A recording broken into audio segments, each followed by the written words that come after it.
Hey guys, let's get more news about Lakers, but first, don't forget to subscribe and leave your like.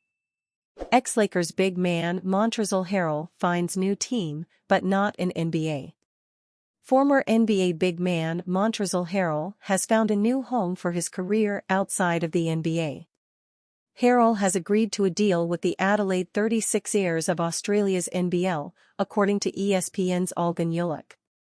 Harrell, a 6 feet 7 inches power forward and 2020 NBA Sixth Man of the Year, will be an injury replacement for Jarrell Martin, sources said, Yulik reported.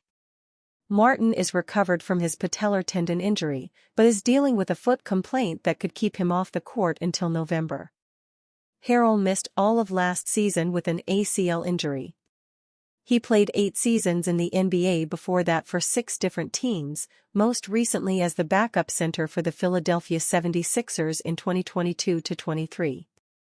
Harrell's most successful stint in the NBA came with the Los Angeles Clippers, where he played 3 seasons from 2017-20.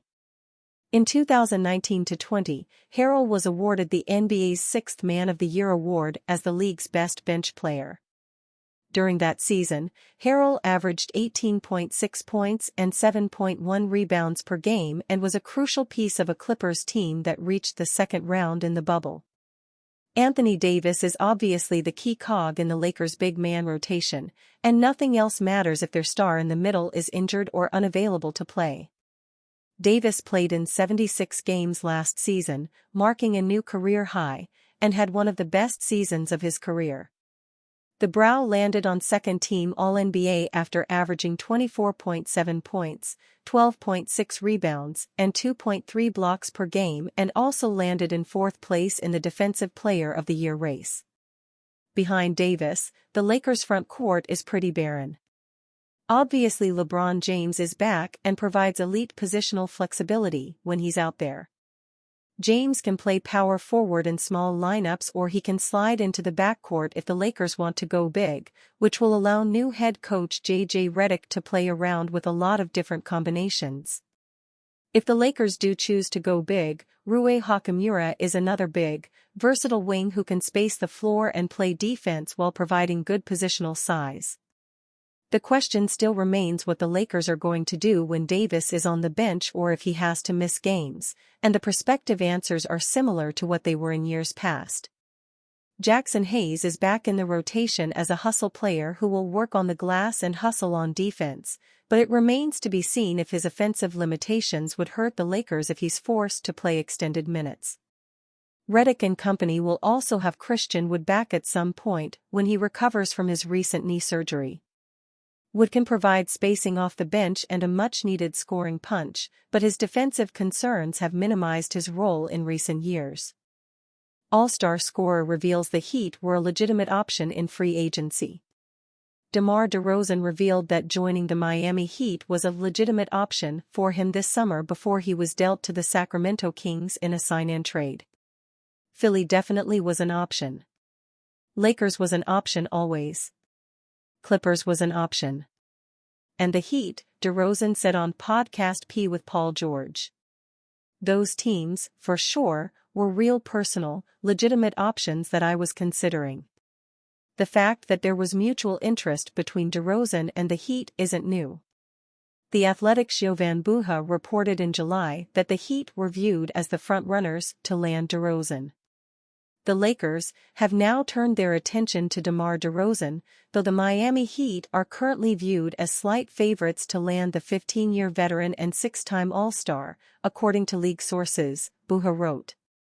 At the same time, the Miami Herald's Anthony Chang and Barry Jackson also reported on the Heat's interest in DeRozan. The Heat has expressed interest in Bulls free agent guard DeMar DeRozan, and DeRozan also has interest in Miami, according to 2 sources with knowledge of the situation, they wrote. The Heat is among several teams in play for the 6-time All-Star.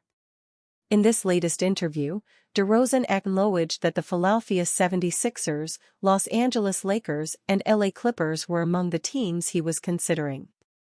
The 76ers option was likely no longer viable after George signed there this summer.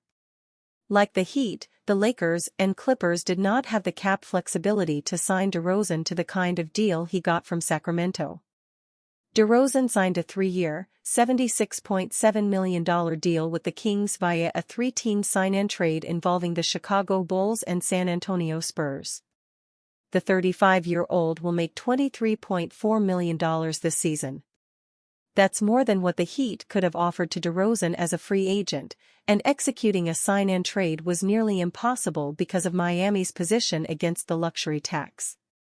The Heat would have had to shed salary to make acquiring DeRozan possible, but ultimately, they could not trim the payroll. Lakers linked to $90 million 3-and-D wing after DeJounte Murray miss. After the Los Angeles Lakers missed out on DeJounte Murray sweepstakes, 3-and-D wing DeAndre Hunter is the next Atlanta Hawks player generating trade buzz. ESPN's Tim McMahon wondered on the September 9th episode of the Hoop Collective podcast if it's worth a try for the Lakers to re-engage the Hawks in trade talks, this time for Hunter, with the same D'Angelo Russell-centered package that failed to land them Murray at the February trade deadline. Hunter has 3 years left on his 4-year, $90 million deal. The Hawks have been looking to unload DeAndre Hunter, who is owed about $22 million this year, $23 million next year and $25 million the year after, McMahon said. That's not a great contract. Is it worth a team like the Lakers taking on that contract?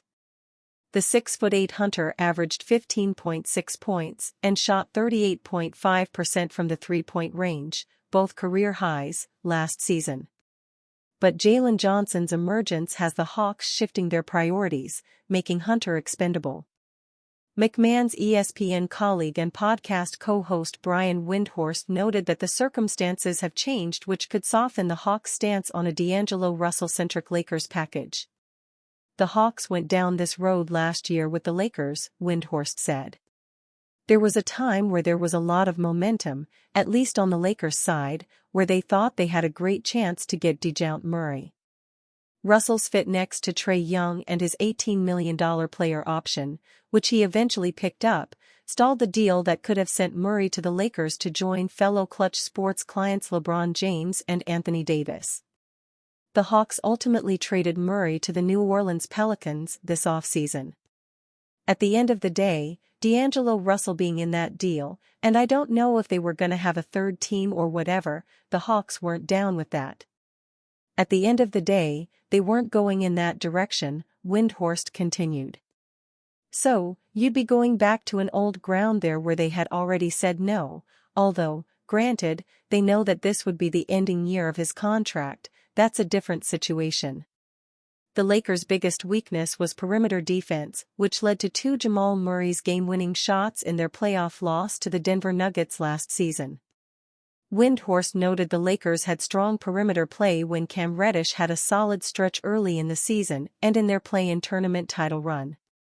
But Reddish, another former Hawk, could not sustain it as he was caught with the injury bug that derailed the Lakers' season. Windhorst urged the Lakers to get a solid 3-and-D wing who could cover for their defensively challenged backcourt and optimize Davis at his best as their weak side defender. If you go back to the formula we have seen with LeBron James that has worked for over a decade, you have LeBron James, another star player, and then a bunch of guys who could shoot and guard around him, Windhorst said. That formula works. So if the Lakers can find a way to get closer to that formula, they have a chance to be a pretty good team in the West, and if they can get a couple of those guys, maybe they can be an interesting team. James' strong play in Team USA's Olympic gold medal run gives the Lakers a sliver of hope of contention, which comes with pressure on their front office to deliver a strong supporting cast. Even if James is turning 40 this December, oddsmakers still have him as a plus 5,500 underdog, just outside the top 10 sports betting favorites to win the NBA Finals MVP. In the absence of trade, the Lakers' best bet, according to Windhorst, is to develop Max Christie, who they rewarded with a 4-year, $32 million contract, as quickly as possible to be their 3-and-D wing. And you fan? What do you think of the situation of D'Angelo Russell? Leave your opinion in the comments.